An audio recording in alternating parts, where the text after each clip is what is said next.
It's the Peak Signing Agents podcast with your host, DVO Derek Van Otten. Thanks again for coming back to another new episode. All right, hope you're all having a fantastic summer, enjoying yourself. I hope you're getting busy. I hope everything's going well with you.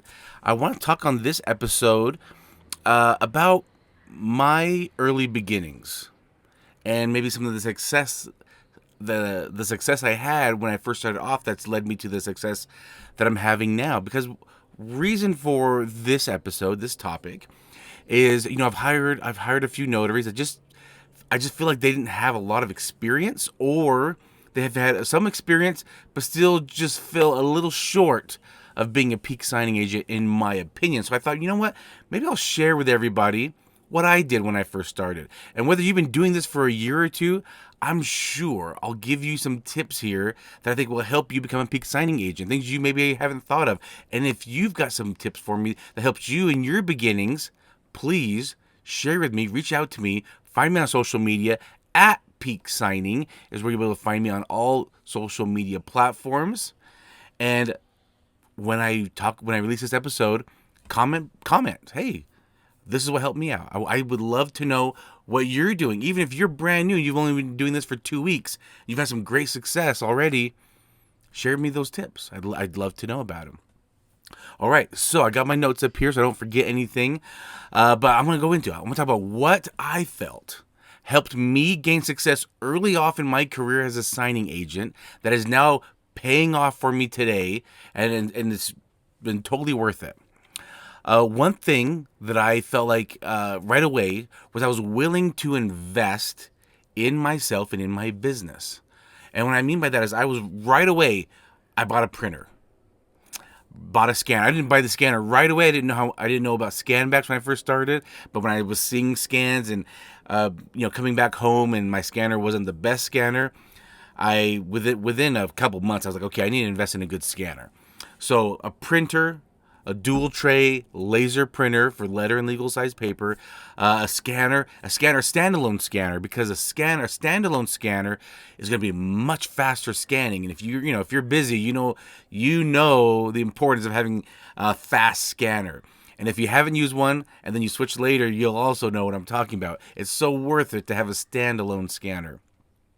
But other things I was willing to invest in right away were my business cards, my website and email, getting on social media, getting all my handles on social media. So those are things that I was willing to invest in right away. Buying pens, buying paper, buying toner, buying backup toner.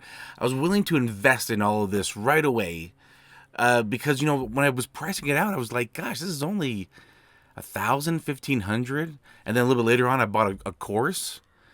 Actually, no, I got a course right away, I should say. But, I was willing to invest in myself knowing, $1,000, $1,500 to invest in a business that has, a lot of potential. It's not bad at all. So one of the first things that I think was brought early on to my success was I was willing to invest in myself and in my business. But be careful. You hear that phrase a lot. You need to spend money to make money. Yes, that's partly true. But I think the context of it, when people say it or when people decide that, yeah, they want to do it, I think they go to an extreme. Maybe they think they have to invest lots of money. And that's not true. You don't need to invest a ton of money into every business. Some businesses have a little heftier buy-in than others, yes, but don't fall into that narrative that you have to spend money to make money, and then use that as an excuse to maybe buy a lot of extra things maybe you did not need. All right, and then another tip was I practice my electronics, meaning I use them first. Like I tried them out. I just got some PDFs and I just let me practice it. Let me practice scanning. Let me practice printing. I think that helped me because then I see a lot of newer signing agents. They get a job, they have all their equipment, they've never used it though. So maybe they're first signing and they don't know how to use their printer. Like, oh, I'm having problems printing. I've seen it. People are just complaining. I'm having problems printing. I don't know how to do the settings right on when I'm printing. The scanner, I'm having issues with my scanner. This just happened to me this week. I've had a signing agent. I can see they've done a lot of signings, but they got a new Wi-Fi, And when they got a new Wi-Fi, they didn't connect their scanner to their Wi-Fi. So it was taking a long time for them to get scan backs to me. I'm like, don't you have the USB cord? Like, just plug it into your computer. He's like, okay, yeah, I'll do that. I'm like, come on, man, think fast, think outside the box. Forget about this Wi-Fi hotspot scanning right now. Let's plug it in, man. Let's go. So one of the early things that I did was I invested in these electronics, and then I practiced them first. I got to, make sure I knew how to understand how to use them properly first. But even if you've been in this business for a while, your printer might go out, your scanner might go out, you have to buy a new one. When you get that new device, make sure you know how to use it first. Get on there and practice it a little bit first. The other thing I did was I dived into everything. When I went in to being a notary signing agent, I dived all in. I was finding YouTube videos. I was finding Facebook groups. I was reading forums. I was getting on these websites where people could put forums on there, good signing services, bad signing services, tips. I was reading everything. Like, I got obsessed, I'll say. When I got into this, I got obsessed. And I think you need to get obsessed, especially if it's something new. Like, if you got to get obsessed about it, how else are you going to really know if you want to do this or like this if you don't get obsessed about it?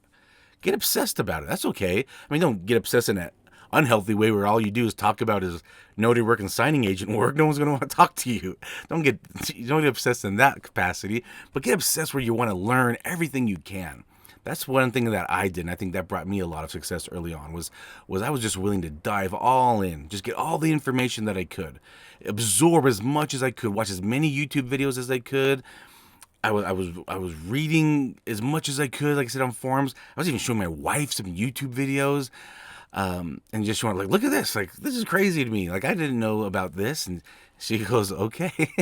She was pretty interested. And speaking of those YouTube videos, I was watching a lot of Mark Wills and the loan signing system YouTube videos.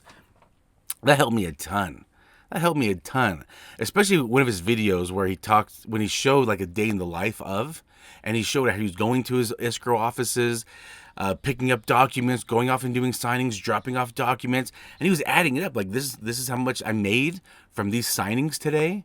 And if you take that and add it up, I mean, that's 6 figures a year. And it blew my mind. I was like, wait, you can actually make a really good living as a notary signing agent? So I subscribed to his YouTube channel. There was a couple other YouTube channels I was subscribing to, and that's what I did. I got obsessed. I was watching a ton of YouTube videos. I was reading a lot of forums. I was in a lot of Facebook groups, and guess what? I still do that today. I'm still watching YouTube videos from other signing agents, from other training courses. I'm still watching their YouTube channel. I'm still going to forums. I'm still in Facebook groups, replying to people's questions, reading people's questions and comments. I'm still in there. I'm still obsessed about the business. So, this is a tip for beginners, but this is a tip for veteran, seasoned signing agents. You need to stay obsessed. If you want to stay in this, you got to get obsessed. Again, don't do it in an unhealthy way. Do it in a healthy way where you're learning and growing and self-improving. Do it in that type of a way. Okay. Another thing that I think helped me is, and this only works out if you get documents in an early enough stage, and hopefully your first signing you get documents in it gives you enough time. But one of the first things I did was I printed out the package and I read everything on paper. So I printed everything out for the signing the next day, and I just sat there and I read through every page. I did this on the first few of my packages.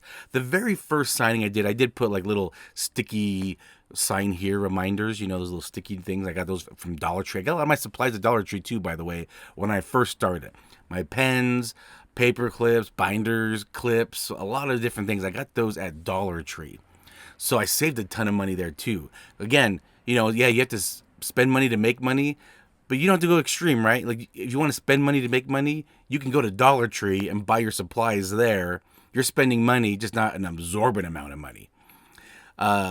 So anyway, yeah, I got that, and I got all my supplies there, but also when I got the package, I just read every page in my first few, and I got little sticky tabs, and I put, notarize here and sign here. I got these little tabs, put them all over the place.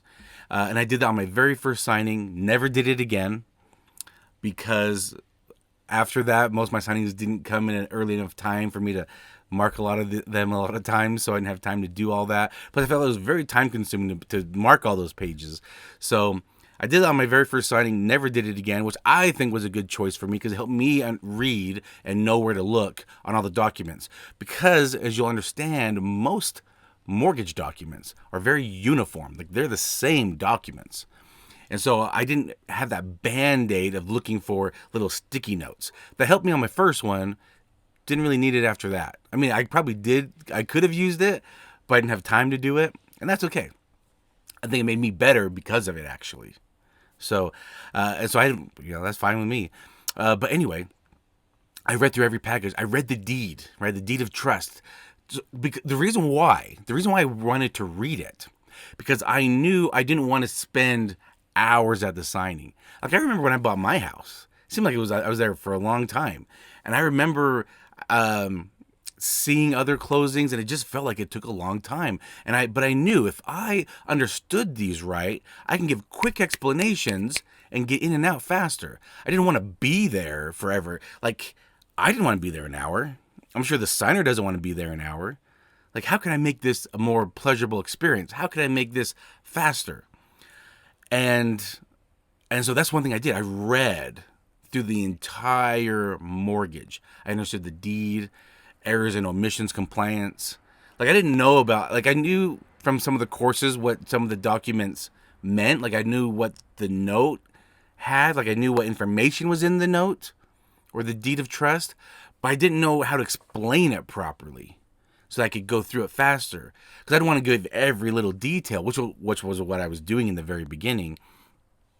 But then, that's what was good about. So the NNA course that I took in the very beginning, it gave me definitions almost. Like, here's what's in a note. Here's what's in a deed of trust. I was like, okay, great. But then the loan signing system course is what helped me explain it faster or understand the pages a little bit better. So that's one thing I did when I first started. I read every single document so I could understand it better and I can explain it better and quicker when I was at the signing. Saying along with that, not only would I understand, I wanted to read every page, I wanted to understand every page, but another thing I did is I role played. I put a timer on and I role played as if I was going through a signing. And I was just with myself. It was just, I was by myself down in my office and I just role played. I put a timer on whatever, whatever, your phone, whatever. I put a timer on and I recorded myself. No, I put a voice so I could hear myself talk too. And so I could see how long it took me to go through it. And I'd kind of give some pauses because I would imagine they were signing the documents. And I would just practice it. And I would time myself, say, okay, how long did it take me? It took me an hour. Okay, that sounds about right. I figured if it was around an hour, I'd be okay when I first started. And then I realized, no, I need to get a little faster at this. No one wants every single detail. And that's one thing that I found out early on too. No one wants every single detail, especially if they were refinancing their own house. They went through this already when they bought the house. They understand now. They didn't want to go through all this stuff again. They just wanted to see the numbers. All right. And that's one thing too. I learned how to read people early on in my career. So my early business success came from understanding how to read people.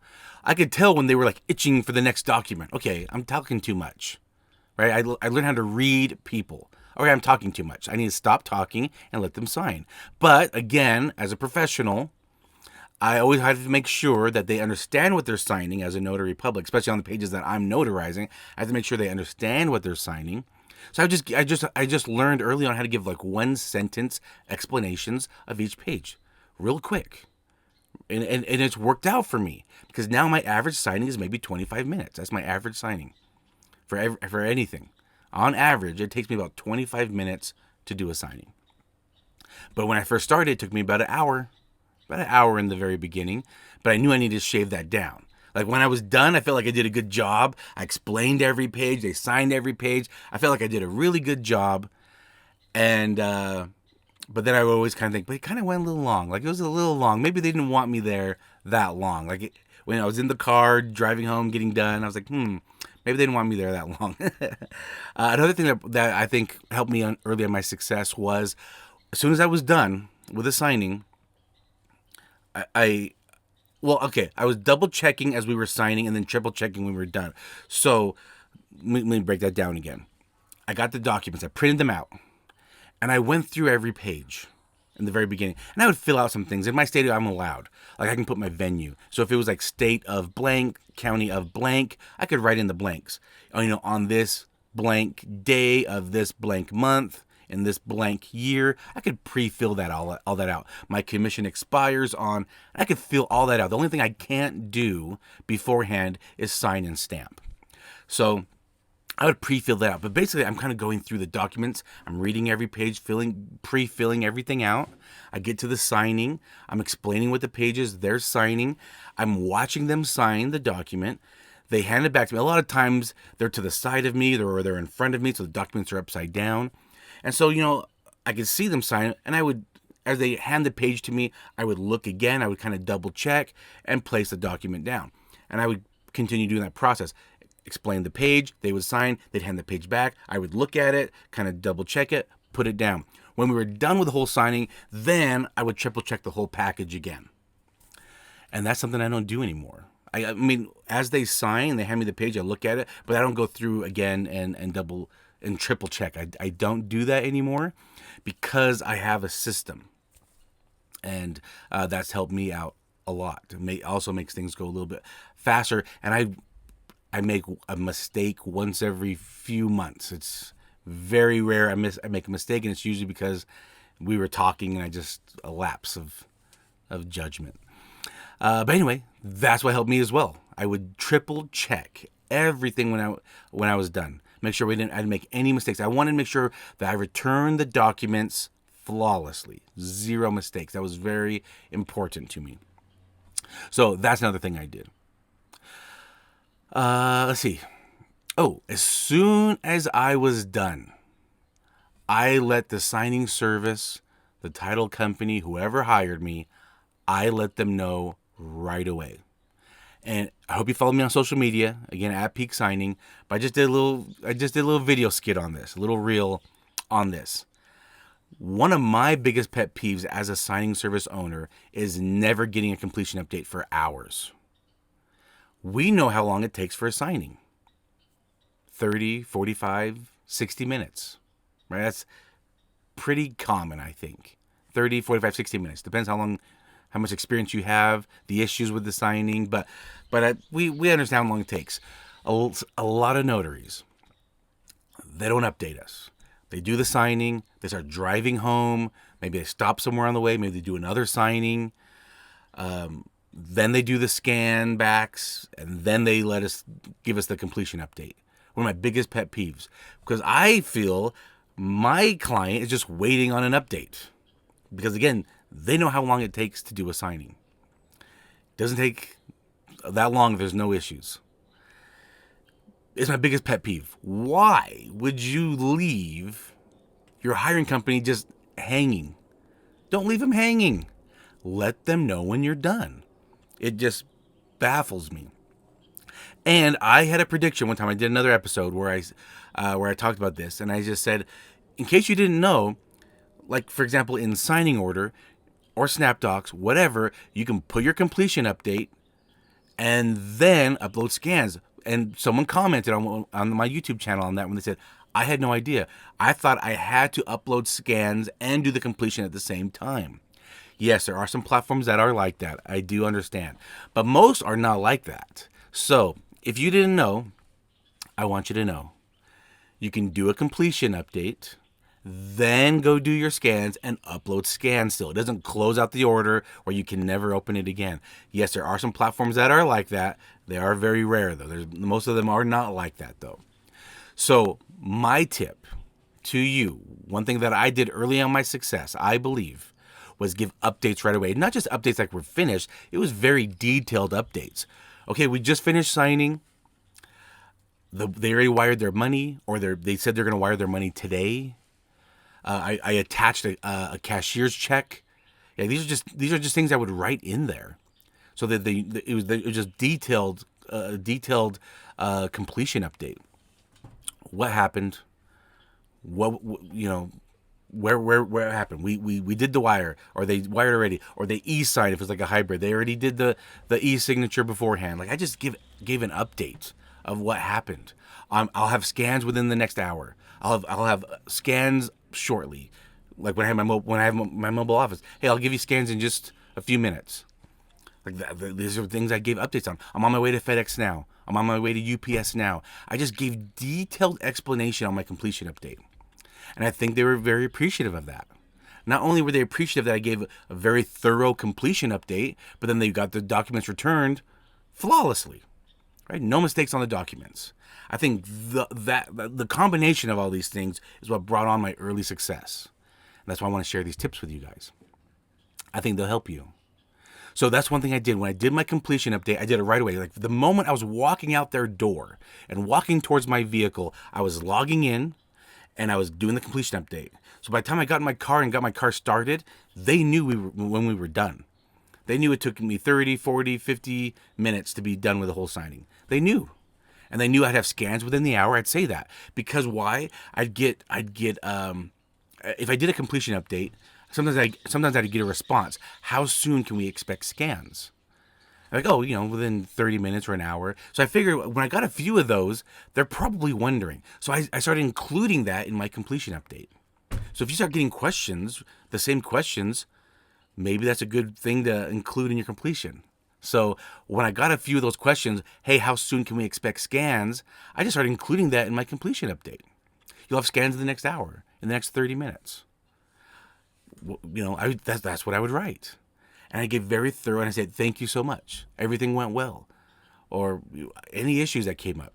Well, in my completion update, I would never put issues because I would call. And that's another thing I learned too, is if there was any issues, one thing I would do is like, okay, if you have a question, let's hold off those questions in case we have more questions and we can call your loan officer, your escrow officer. So that's one thing I learned. Let's just call one time if possible. Because sometimes we go through and they have a question and we call, we get an answer. We go through, they have another question. All right, now we call again. So I learned, hey, let's just put this page to the side and we'll come back to it and we'll make one phone call for all of our questions. And all the signers thought, oh, that's good. Then, again, as I learned, you know what, let's start with a settlement statement and this closing disclosure. Let's start with those two pages. Those are the final numbers. Because most of the time, issues came from those. So if we started with those pages, most everything went through pretty smoothly. And then I kind of figured out every role. All right, these are the title pages. So if we have questions on these pages, let's call a title company. These are the mortgage pages. If we have any questions, let's call the loan officer. Like these are things that I learned. I try to learn pretty quickly who to contact or contact the signing service that hired me. Hey, we have a question on this. So those are also things that I did. Going back just originally a little bit was just knowing how to do a completion update right away, letting them know right away. Another thing that I did was I dropped off documents right away. If I try to find out every location of the FedEx and UPS in my area. I know every FedEx and UPS in my location, and I try to find all their pickup times. I wanted to know every single pickup time for those places. I think that was key for me because then as soon as I was done, I knew right where to go. Or let's just say we're like wrapping up. I was pulling up my GPS on my phone and finding out, hey, where's the fastest FedEx? Where's the fastest UPS? And I head straight over there. And I would get documents dropped off in time. So they got documents dropped. That for me, that was important. It was very important for me to make sure they got documents back the next day, if it was funding the next day. That was very important for me. I didn't want to sit on documents. I just knew how important these documents are. I know how much personal information are in these documents. I didn't want to sit on these documents. I didn't want to have them in my possession. I wanted to get rid of them as soon as possible. Now, there's some days where I have so many signings, I don't have time to go after every single one, but I knew I try to plan out my day. Okay, I have this place and this place to go, and then drop off, get everything dropped off. All right. One more tip here. I think this tip also was a big key in my early success that has helped me today. Is I always put myself in the position of the escrow officer, the loan officer, the attorney, the real estate agent. I always put myself in their shoes. How would they want the notary to act? How would they want their notary to treat their client? How would they want their notary to talk with their client, go over the documents, be professional, answer questions? Knowing that I can't answer a lot of the questions, but how to guide them, how to talk to them. I always knew that was important. I always want to put myself in their shoes. That was important to me. I feel like if I can look at the next position, who's getting the documents after me? The title company. Who's getting the documents after them? The mortgage company. Who's getting the documents after them? The county or whoever. I just knew if I thought about that, the roles after me, who's touching the documents, who's relying on these documents. If I put myself in their shoes, it made me better. It made me more professional because I'm thinking about them and I'm understanding where they're coming from. I just had a signing happen this week, and there was a page that said, we understand, it was a purchase, and it said, we understand addendum number 2, and they had to sign it. Well, the addendum number 2 wasn't attached, and they don't remember what addendum number 2 was. So the notary said, okay, and she didn't get it signed. And they said, well, we'll be actually at the title company in a couple days. We'll go sign it there if they need us to go sign it there. And the notary's like, okay, sure. Wrong. You can't leave something unsigned. It caused a big issue, actually, because the lender needed that for funding, and we couldn't get a hold of the signers to sign that page. We couldn't get a hold of them. They were working or whatever. It caused a big issue. You didn't know who to contact. So I always thought they didn't want to sign a page. That's a big deal. I'd never just send off a page unsigned. I'd have to get approval first. I've had issues where they didn't want to sign a page, and we called the right person, and they said, it's okay, don't worry, don't sign that page. We got the approval not to sign that page. But we never, and in my completion update, I mentioned that, hey, signer didn't want to sign this page because of this reason. We did get approval from this person that it was okay to not sign it. We got approval from their real estate agent. We got approval from their loan officer that they did not have to sign that page. That was part of my completion update. So anyway, these are things that I think helped me. And I think these tips, even if you're seasoned, even if you're veteran, I think these tips will still help you become a peak signing agent. I truly believe that. So I hope you're able to take these tips that I did early off in my career that I think helped me to where I'm at today, and I hope you're able to utilize those to be a peak signing agent that you're meant to be, because you're awesome. I do believe that. I do believe you're trying to be the best that you can, and you rock. I'll catch you on the next episode. Bye.